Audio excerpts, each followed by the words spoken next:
I hope you guys are ready to get into some real nitty-gritty dinosaur anatomy with me. This is a little continuation on my Giganotosaurus video, so I hope you enjoy. This evening I thought I would do one of my voiceover videos, but in a bit of a different way. I kind of thought something more like a casual little story time almost might be a bit more interesting, at least visually, so here we go! Giganotosaurus is thought to have been one of the largest theropod dinosaurs, but the incompleteness of its remains have made it difficult to estimate its size reliably. It is therefore impossible to determine with certainty whether it was larger than Tyrannosaurus, for example. Different size estimates have been reached by several researchers based on various methods, and depending on how the missing parts of the skeleton have been reconstructed. Length estimates for the holotype specimen have varied between 12 and 13 meters, or around 39 to 43 feet. Fusions of sutures, or joints, in the brain case indicate the holotype specimen was a mature individual. A second specimen, consisting of a dentary bone from a supposedly larger individual, has been used to extrapolate a length of 13.2 meters or 43 feet. Some writers have considered the largest size estimates for both specimens to be exaggerated. Giganotosaurus has been compared to an oversized version of the well-known genus Allosaurus. Though incompletely known, the skull of Giganotosaurus appears to have been low. The maxilla of the upper jaw had about 36 inches of long tooth rows. This was deep from top to bottom, and its upper and lower edges were almost parallel. The maxilla had a pronounced process under the nostril and a small ellipses-shaped fenestra. The lacrimal bone in front of the eye had a prominent rugose crest, or grooves. The postorbital bone behind the eye had a down and backwards directed jugal process that projected into the orbit, as seen in Tyrannosaurus, Abelisaurus, and Carnotaurus. The supraorbital bone above the eye that contacted between the lacrimal and postorbital bones was eve-like and similar to that of Abelisaurus. The quadrate bone at the back of the skull was about 44 centimeters or 17 inches long and had two air-filled holes in the inner side. The skull roof, formed by the frontal and parietal bones, was broad and formed a shelf which overhung the short supratemporal fenestrae at the top rear of the skull. The jaw articulated far behind where the neck is attached to the skull, compared to other theropods. The condyle was broad and low and had pneumatic cavities.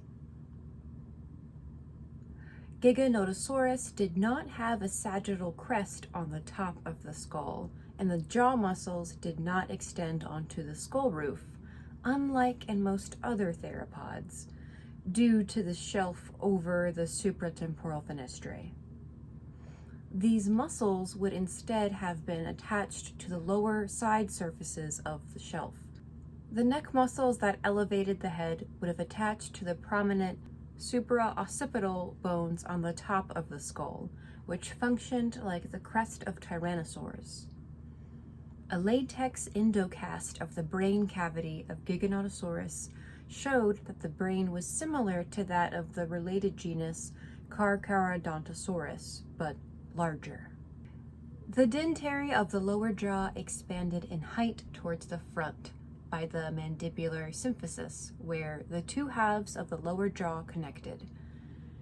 It was also flattened, and it had a downwards projection at the tip, which has been referred to as its chin. The groove ran along it, which supported foramina that nourished the teeth. The inner side of the dentary had a row of interdental plates, which each tooth had a foramen. The Mechelanian groove ran along the lower border.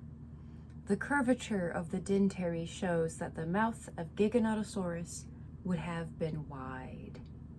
It is possible that each dentary had 12 tooth sockets. Most of the alveoli were about 3.5 centimeters or about 1.3 inches long, from front to back. The teeth of the dentary were of similar shape and size, except for the first one, which was smaller. The teeth were compressed sideways, were oval in cross-section, and had serrations at the front and back borders, which is typical of theropods. The teeth were sigmoid-shaped when seen in front and back view.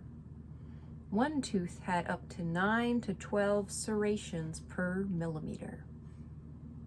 The side teeth of Giganotosaurus had curved ridges of enamel, and the largest teeth in the premaxilla, front of the upper jaw, had pronounced wrinkles with their highest relief near the serrations. The neck of Giganotosaurus was strong, and the axis bone, the neck vertebrae that articulates with the skull, was robust.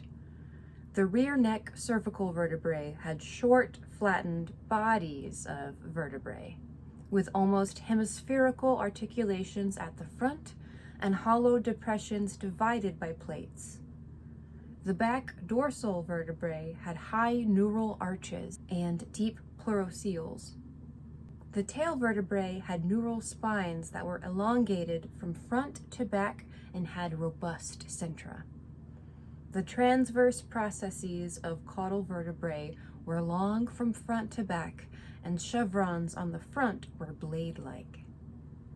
The pectoral girdle was proportionally shorter than that of Tyrannosaurus, with the ratio between the scapula and the femur being less than 0.5.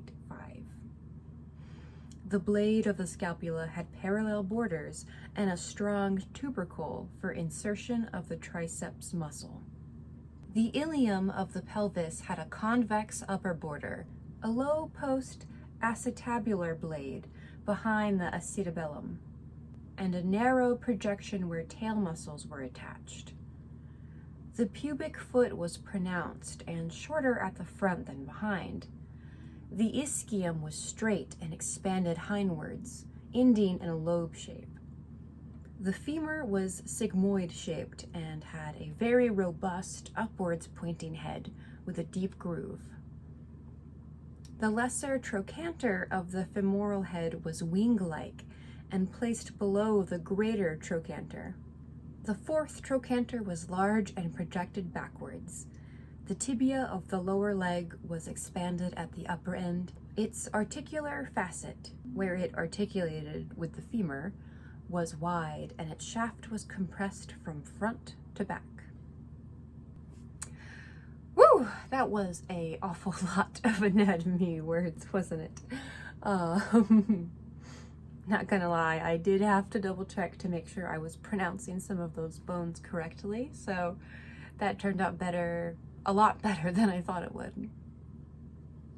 If you guys enjoyed this type of a video, please let me know. I honestly really do enjoy the chance to get to nerd out over extremely specific anatomy structures for dinosaurs, so I hope it was somewhat entertaining to you as well. And I also hope that you guys learned something new today. Thank you so much again for watching this video, and I'll see you all next time.